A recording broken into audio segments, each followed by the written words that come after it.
Good morning. Okay, a lot happened last night. There was a bill that was passed by the Senate, and I wanted to go over a few things that were included in this bill for you. So looking at $350 billion of loans that you don't have to pay back. So if you have salaries, payroll taxes, independent contractors, those funds could be used for that and you would not have to pay that back.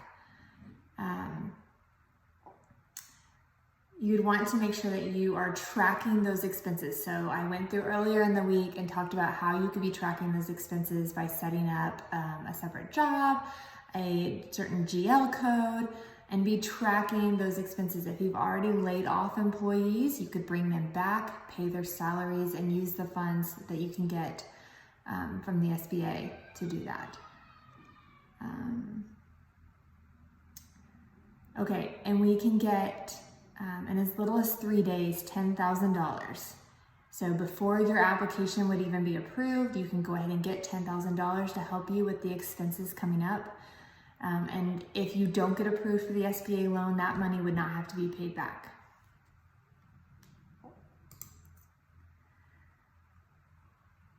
They would waive the 10% early withdrawal penalty for distributions from qualified retirement plans.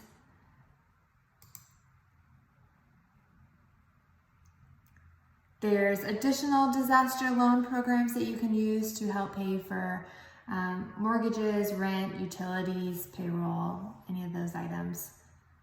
You can defer your payroll taxes for up to 2 years.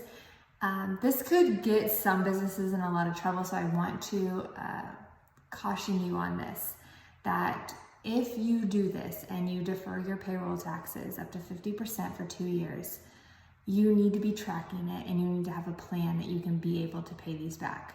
So this isn't a forgiveness. This will have to be paid eventually.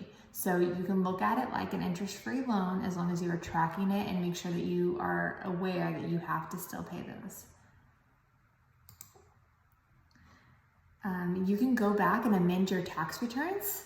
If you had losses for 2018-19, you can go back and amend those tax returns and get the cash back. So instead of having to carry back or forward your losses, you would be able to go ahead and get the refund immediately. So those are just a few things that were in the bill last night that we're hoping gets passed by the House later this week. If you have any questions, if you need any assistance with your SBA loan filing and making sure that you have all the items in order that you need, make sure all the paperwork is filled out completely so that you have the best chance possible, please let us know. We are happy to help. Thank you, and I hope you have a good day.